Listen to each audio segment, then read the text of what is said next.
Hello everybody, I am back. I've been away for a little while. Wanted to make a video because something nice has happened recently. But first I wanted to give some shout outs to David Ramey and Laura Rodriguez, two recent subscribers of mine. Thank you very much. I'm currently at 720 subscribers, which is nice. I know not all those people are watching me, but it's nice to have so many people that have been interested in me in one time or another. And I am, of course, pleased to bring you this right here. I hope you can see it clearly. This is the Entertainment Weekly Fall Preview issue, my favorite issue of this magazine each year. I had to wait almost an entire week to get this. One whole week, that's torture for somebody like me. Maybe those of you who have been watching me for a while noticed that I didn't do a video about the summer movie preview. Oh, look at this. I just noticed this. In the eye, there's a tiny stormtrooper's head dotting the eye. That's really great. So I just saw that now. The summer movie preview, yeah, I didn't do a video on that because there weren't even 10 movies that I was really looking forward to this last summer. There were a few that I were looking forward to quite a bit, but yeah, not a whole 10. I don't think I barely got to 8. So I'm just like, I didn't even bother making a video just because things look kind of bleak. I did see some movies this summer, of course, that I liked,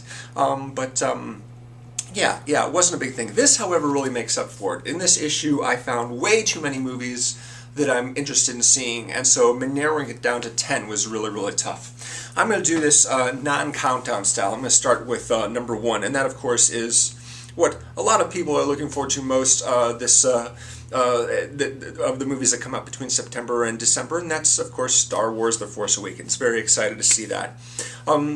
My number 2 movie that I'm looking forward to is called Sicario, and this is the new film from Denis Villeneuve, the French director who did Prisoners with Hugh Jackman and Jake Gyllenhaal, a movie that I really liked, put it in my top 10 of 2013.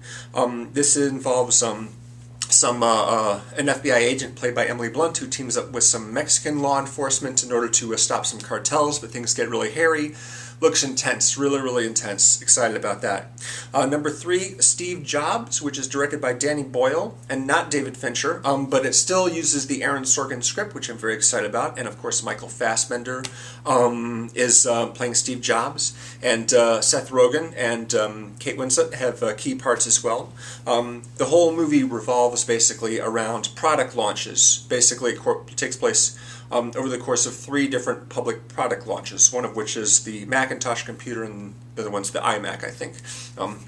Not the iPhone, as I previously thought. But yeah, all the sort of drama centers around those particular presentations, those public presentations, which is cool.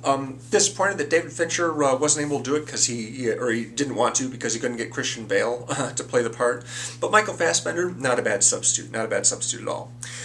So number 4 is a movie called Room. And this is a movie I only learned about recently, directed by Lenny Abramson, who directed Frank, which is Michael Fassbender with a giant papier-mâché head as a band leader. He basically wears a fake head throughout the whole movie. I didn't see that film, actually, but I'm excited about this movie because the main character is played by Brie Larson. She's a young mother. She's got a child, elementary school-age child, and they have been sort of cooped up as hostages in this tiny little shed. They've basically spent years in this tiny little shed being held captive, and eventually they make a break for it and they go out and see the world like her child sees the world for like the first time. That sounds really exciting. I'm looking forward to that quite a lot. I like Brie Larson a heck of a lot. Short Term 12, wonderful movie. She's terrific in it. My number 5 picture is called Legend. If you're not familiar with the Krays, the brothers Kray from England, it's spelled Kray. They had actually a movie made about them back in 1990, the same year that Goodfellas and Miller's Crossing and The Godfather 3 came out. Also another gangster picture. They're twin brothers who were played by Gary and Martin Kemp of the music group Spandau Ballet. So this is another movie about them, but this time both brothers are played by the same person, Tom Hardy. Boom! I am there for that. That is going to be totally awesome. Both brothers played by Tom Hardy.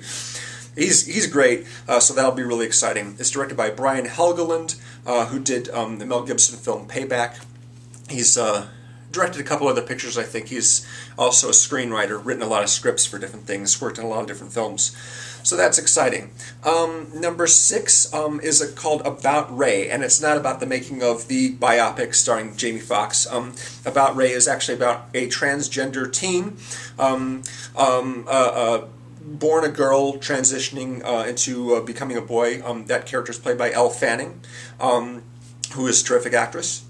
I can't remember who plays her mom, maybe Naomi Watts, but her grandmother's played by Susan Sarandon. That looks really exciting. I'm not familiar with the director, Gabby Dellal. Haven't seen any of her stuff, so I really can't speak to that. But Elle Fanning, transgender teen, that sounds really exciting. That should be really good. Number 7, Spectre, the new James Bond movie, which is directed by Sam Mendes, of course. Daniel Craig, of course, playing Bond again. We've got Léa Seydoux and Monica Bellucci, and of course Christoph Waltz as the main villain.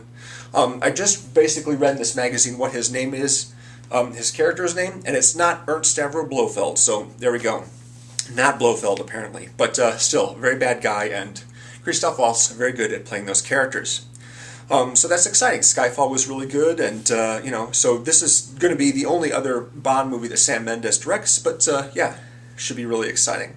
Of course, and then you've got, what's the actor's name? I can't remember his name, but the guy who played Q in the last one, he's back again. He was in Cloud Atlas as well. Number 8, The Hateful Eight by Quentin Tarantino. Nice little ensemble picture. Takes place in Snowden, haberdashery, I guess. It's a Western. Kurt Russell and Samuel Jackson, Jennifer Jason Leigh. Really excited to see Jennifer Jason Leigh in this movie, because I'm eager for her to get meaty parts. I've been a fan of hers for a really, really long time. Plus you've got Walton Goggins, and you've got Michael Madsen and Tim Roth, both from Reservoir Dogs. Demian Bashir, Bruce Dern. Yeah, really cool cast. And I'm glad that Tarantino decided to make this movie after all, even if the script got leaked. It's exciting. Number 9, Joy, the latest David O. Russell movie with Jennifer Lawrence. She plays a real person, the woman who invented the Miracle Mop, and basically it's sort of a story of her life from age 10 to age 40, apparently, from what I've read. Bradley Cooper, of course, is in the movie, as well as Robert De Niro, both of them, David O. Russell veterans at this point, along with Lawrence. And Edgar Ramirez plays her husband, so that's exciting. So yeah, that left a whole bunch of movies vying for the number 10 spot, and I was trying to decide between Black Mass, with Johnny Depp playing the gangster, and The Walk, which is Robert Zemeckis' film about the French wire walker who strings the cable between the two towers in the 70s. And what else? Spotlight, which is about journalists investigating abuse by Catholic priests.